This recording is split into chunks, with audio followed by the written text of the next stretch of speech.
I'm David Flood. My name is Justin Flood. And this is a kid's book about autism. This is our book, a kid's book about autism. A kid's blue book about autism. Hi, my name is David. This book is about autism, and I'm glad it found its way into your hands. Read this book with a grown-up that you know. You might have some questions they can help answer for you. My name is Justin Flood. I have autism. I am writing this book with my dad's help because my dad helps me right over here, organizes my thoughts in my brain. He helps me with a lot of other stuff too. But of course I know what it's like to have autism. So he couldn't write this book alone without me. David here again. Here's the deal. Justin is awesome. And so are you. I could just stop there because it's that simple. But that's not why we wrote this book. We wrote this book because we want you to understand more about autism and the people who have it. The full name is Autism Spectrum Disorder. Oh, oops. I got it here. Since that's kind of a mouthful, we're just going to call it autism in this book. Autism is a developmental disability. Developmental means the way someone grows, and disability means that what comes easy to some might not be that simple for others because of the way their body or mind works. Are born. This means that the way someone has developed affects what and how they do things, which looks different for everyone. This is why we say that people with autism are on a spectrum. Look at this color wheel.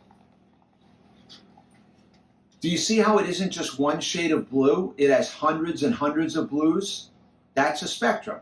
Every shade is just as awesome, just a little bit different, and people with autism are like that too. Right, Justin? Mm-hmm.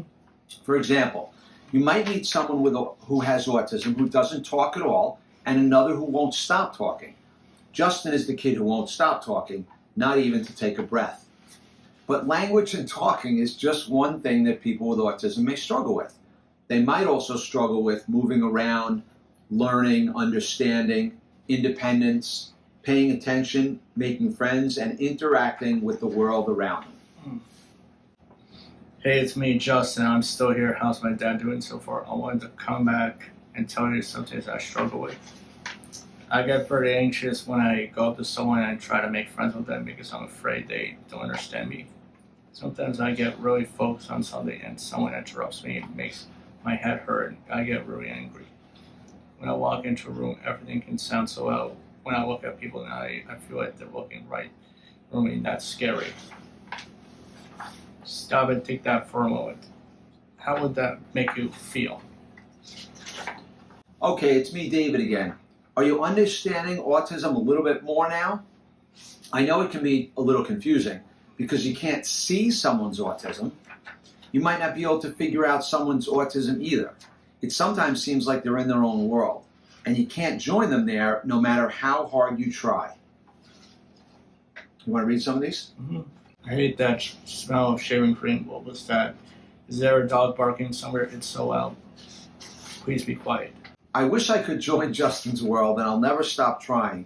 But what I've started to do instead is to let him teach me about mine. While we'll never know exactly what it's like, Justin has tried to explain how it feels for him, and now I'm going to try to explain it to you. When Justin walks into a new place, he sees everything there at the same time, all the time. He sees every color, sign, and person. He hears every sound in every direction. He feels the air against his skin and the tags on his clothes. Kind of like this. Where do I go? Wow, that's loud. This tag enters, my phone is buzzing. I need to get it.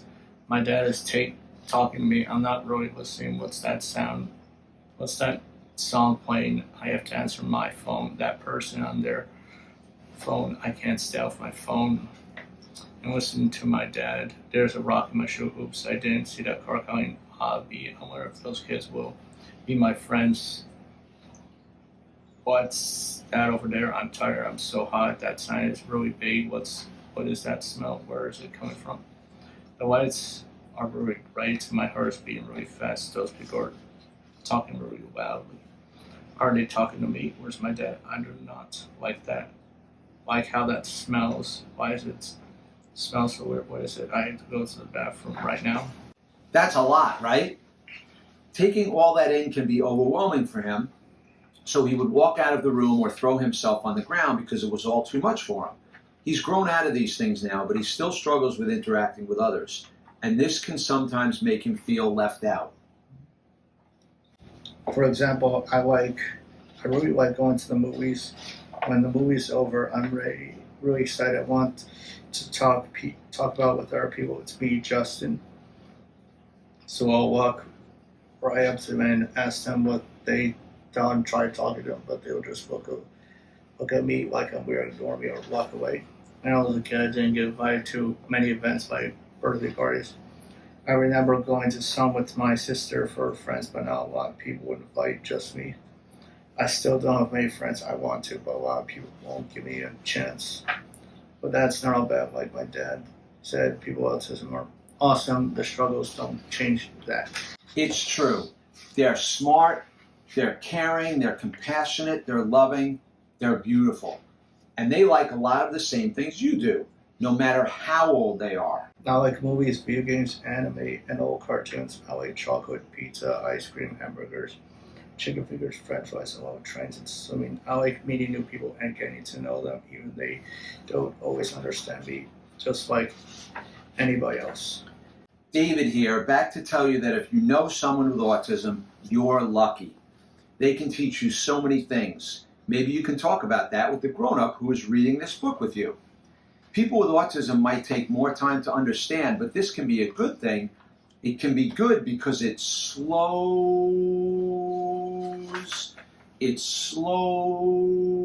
us down. The world moves so fast, and a lot of us don't stop to take the time to get to know someone. Remember all of those challenges that we talked about before? When we have to slow down for someone else, we can help make some of those things easier for them. Wouldn't you want someone to slow down for you if you were having trouble keeping up? You wouldn't want to be left behind, right? Justin, is there anything else you'd like to say? No, I gotta go. Again, I'm David Flood. And I'm Justin Flood. And we hope you enjoyed our book reading. Our book reading. Have a great day. Have a great day.